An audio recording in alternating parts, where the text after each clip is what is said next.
C'est toujours un plaisir de vous retrouver pour ce tour de l'actualité nationale et internationale. Mesdames et messieurs, bonsoir. Dans les titres de l'actualité, les regards du monde étaient tournés vers ce pilier essentiel de la démocratie, la presse, à l'occasion de la Journée mondiale de la liberté de la presse célébrée à travers le monde. Un accent particulier a été mis sur le rôle des médias. Au Bénin, la haute autorité de l'audiovisuel et de la communication a réuni les professionnels des médias à son siège pour des échanges. Vous suivez le compte-rendu dans un instant.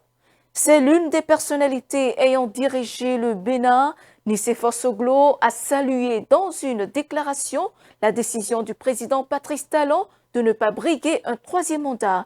Il a qualifié cette décision d'acte fort en faveur de la démocratie. Et puis, loin du Bénin, au Mali, l'avocat et homme politique Maître Moutaga Tall, connu pour ses positions critiques à l'égard de la transition militaire, aurait été enlevé dans la nuit à son domicile de Bamako par des hommes masqués.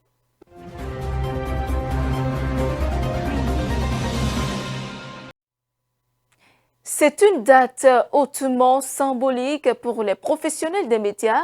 Le monde entier a célébré la Journée mondiale de la liberté de la presse, une occasion de rappeler aux autorités publiques leur engagement en faveur de la liberté de la presse. Cette journée est également un moment de réflexion pour les journalistes autour des enjeux liés à la liberté d'expression et au respect de l'éthique professionnelle. Au Bénin, la haute autorité de l'audiovisuel et de la communication a réuni les professionnels des médias pour des échanges sur les défis actuels du secteur et les perspectives à venir. Compte rendu, Romaric Dossa, Bernardin Bonumbo. C'est dans une atmosphère à la fois solennelle et conviviale que s'est déroulée la célébration de la 33e édition de la Journée mondiale de la liberté de la presse au Bénin. L'événement a réuni responsables de médias, autorités de régulation et représentants des organisations professionnelles. La cérémonie a débuté par une minute de silence en mémoire des professionnels des médias disparus.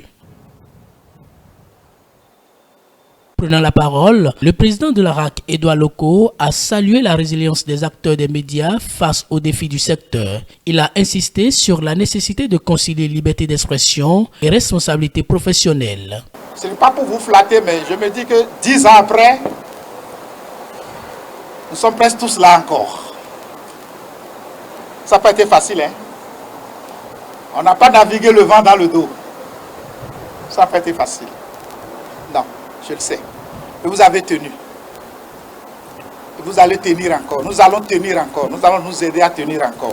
Les responsables des organisations professionnelles ont pour leur part rappelé que la liberté de la presse demeure un acquis fragile. Elle nécessite un engagement constant pour être protégée et consolidée.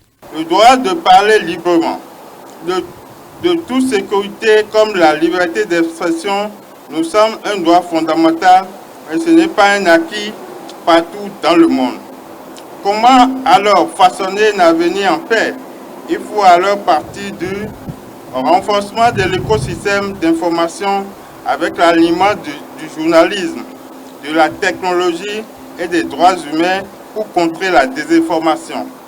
Selon l'UNESCO, il doit y avoir une collaboration entre journalistes, technologues, décideurs politiques et société civile pour une paix durable. Au Bénin, les médias restent confrontés à plusieurs difficultés.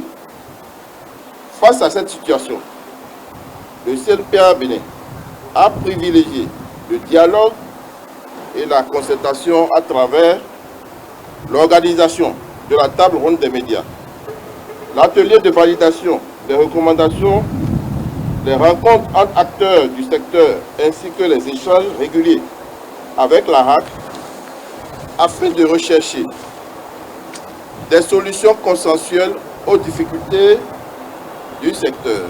Le président de la RAC a également évoqué la question de la trêve politique, appelant les médias à une posture équilibrée dans le traitement de l'information politique. Désormais, il y a trêve politique.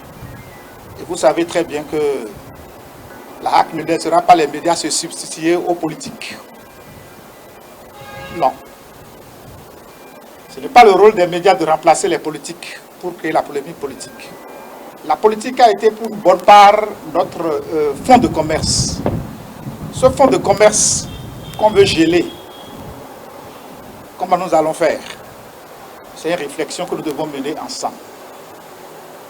Il ne s'agit pas du tout, l'attrait politique, comme l'a dit son inventeur, le président de la République, il ne s'agit pas de ne pas critiquer, hein, de ne pas dire ce qui est. Ah non, absolument pas. Mais nous savons ce que les Béninois aiment. Ce n'est pas tant les faits, les vérités. C'est le commentaire et l'exploitation que nous en faisons. L'exploitation sexy, politiquement sexy, que nous en faisons. Bref, nous avons du pain sur la planche. Le président de l'ARAC a également appelé à une réflexion collective sur les mécanismes d'accompagnement de l'État dans un secteur en pleine mutation. Au-delà de la célébration, cette 33e édition de la Journée mondiale de la liberté de la presse aura ainsi mis en évidence l'urgence d'une transformation profonde du paysage médiatique béninois à la croisée des exigences démocratiques, économiques et technologiques.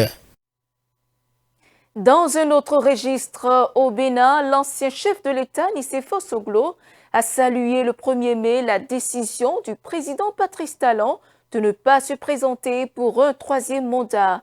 Une prise de position exprimée à l'occasion de la fête du travail qui coïncide également avec l'anniversaire du chef de l'État à la veille de la passation de charges annoncée avec son successeur, Romuald Wadani.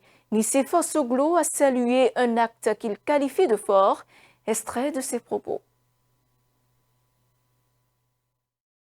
En s'interdisant un 3e mandat, le président Patrice Talon érige le Bénin en un modèle de gouvernance responsable. Ce choix, essentiellement démocratique, loin d'être banal, mérite d'être salué, car il s'inscrit dans la continuité de l'histoire de notre pays, le Bénin.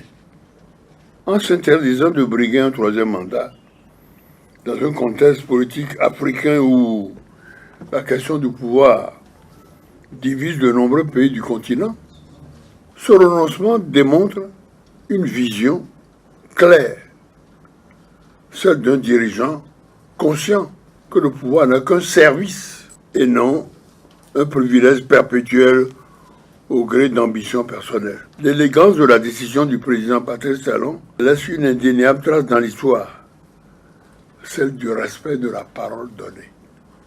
Par ce geste, Monsieur le Président Patrice Talon, vous entrez dans le cercle des vrais bâtisseurs de traditions républicaines en Afrique. Votre nom reste associé à une nouvelle manière de gouverner, celle où la grandeur ne se mesure pas à la durée au pouvoir, mais à la qualité des réalisations et des décisions prises. Président Patrice Talon, cher fils, je vous souhaite un joyeux anniversaire.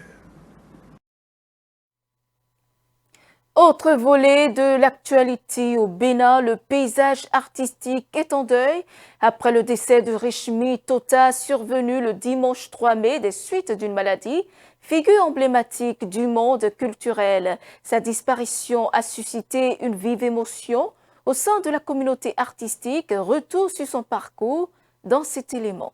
L'homme des arts et acteur culturel polyvalent, Richmi Tota, est décédé ce dimanche 3 mai 2026. Musicien de talent, il s'était imposé comme une figure respectée de l'écosystème artistique béninoise. Homme de terrain, il ne se contentait pas d'être spectateur. Il participait activement à la vie culturelle, animait les espaces et contribuait à le dynamisme. Dès ces années, au Cirque Begama, il s'illustre au sein du mythique orchestre Sphinx, aux côtés de grandes figures comme Angélique Kidjo, Stan Touan, Laurent Roussavi et Isbat Madou. Très tôt initié à la musique par son père, maître de chorale, Richmi Tota gardera toute sa vie un lien profond avec cet univers, notamment à travers le piano, son instrument de prédilection. Même au cours de ses études en ingénierie du recyclage des déchets en Russie, il reste profondément attaché au monde artistique. Acteur attentif et conseiller écouté dans le domaine du spectacle, il défendait une vision fondée à la fois sur la création et la structuration des initiatives culturelles. Son ambition majeure était de faire du Centre Wallor un pôle de référence de la chorégraphie en Afrique, un espace d'expression et de rayonnement artistique. La maladie aura malheureusement interrompu ce projet avant son aboutissement, mais elle n'aura pas entamé son énergie ni sa bonne humeur, encore moins son humour et son attachement à ses valeurs. Engagé et bâtisseur, Rishmi Tota laisse l'image d'un homme profondément investi dans la valorisation de la culture béninoise.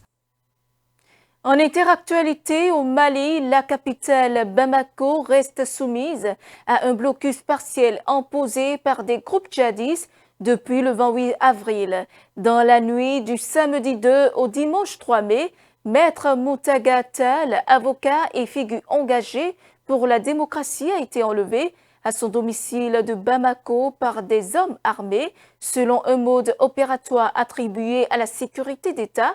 Depuis, ses proches sont sans nouvelles de lui. Le reportage. Au Mali, un avocat et critique de la junte au pouvoir a été enlevé dans la nuit de samedi à dimanche par des hommes encagoulés dans la capitale Bamako, ont déclaré des membres de sa famille à l'AFP. La disparition de Maître Moutaga Tall intervient alors que la junte malienne est confrontée à une crise majeure suite à des attaques de grande envergure contre plusieurs de ses positions stratégiques il y a quelques jours, où le ministre de la Défense a été tué. Ces attaques sont menées par des séparatistes touaregs et des djihadistes liés à Al-Qaïda. L'homme politique malien était membre du mouvement M5-RFP, acteur clé des manifestations qui ont conduit à la chute de l'ancien président Ibrahim Boubacar Keïta. D'abord allié des militaires qui ont pris le pouvoir en 2020, Maître Moutaga Tall s'est ensuite distancié de la junte, devenant l'un de ses détracteurs les plus virulents. Il a également déposé des recours devant des tribunaux pour contester la décision de la junte de dissoudre les partis politiques. Selon un membre de la famille, l'épouse de l'avocat qui a tenté de prendre des photos de la scène a été malmenée par les hommes armés avant de se voir confisquer son téléphone. Au Maroc, le roi Mohamed VI a procédé à la nomination de son fils, le prince héritier Moulay El Hassan, en qualité de coordinateur des bureaux et services de l'état-major général des forces armées royales. Il faut préciser que le souverain avait lui-même exercé cette fonction dès 1985 suivant. Le roi du Maroc a nommé samedi son fils à un poste clé au sein de l'armée. À 22 ans, le prince héritier Moulay El Hassan devient coordinateur des bureaux et services de l'état-major général de l'armée, des fonctions que son père avait lui-même assurées à partir de 1985, nommé par son propre père. Le jeune homme sera ainsi au cœur de l'organigramme des hauts gradés des forces armées royales. L'annonce a été faite dans un communiqué officiel relayé par l'agence de presse marocaine. En tant que chef suprême et chef d'état-major des forces armées royales, Mohamed VI a validé cette nomination considérée comme hautement symbolique. Avec cette nomination, le prince héritier s'inscrit davantage au cœur de l'appareil d'État et renforce son expérience dans les domaines stratégiques dans la perspective de sa future accession au trône.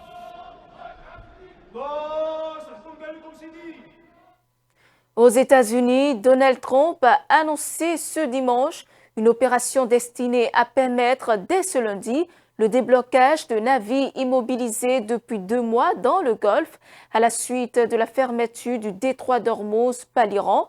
Par ailleurs, le président américain a indiqué que des échanges jugés très positifs étaient en cours avec Téhéran par l'entremise du Pakistan. C'est après moi. Alors que la guerre en Iran se poursuit, Donald Trump a lancé ce lundi son projet Liberté. Avec cette nouvelle opération, la marine américaine prévoit d'escorter des navires bloqués dans le détroit d'Ormuz afin de faciliter la reprise du trafic à l'arrêt depuis plus de 2 mois. Le commandement militaire iranien avertit, tous les navires transitant par le détroit d'Ormuz doivent se coordonner avec les forces iraniennes au risque d'être ciblés par des frappes. Depuis, des missiles ont été tirés sur un navire américain qui s'apprêtait à entrer dans le détroit d'Ormuz malgré les avertissements iraniens. C'est ce qu'affirme l'agence iranienne Fars, mais les États-Unis ont officiellement démenti cette déclaration. Pendant ce temps, le ministère des Affaires étrangères iranien affirme que des négociations bilatérales sont en cours avec Oman concernant la circulation dans le détroit d'Ormuz. Les deux pays se partagent ce passage stratégique par lequel transite habituellement près de 20% du pétrole mondial. Et c'est la fin de ce journal. Merci de votre fidélité. Suivez-nous en continu sur speedlinetv.bg/live et sur nos différents canaux digitaux Facebook, YouTube et TikTok.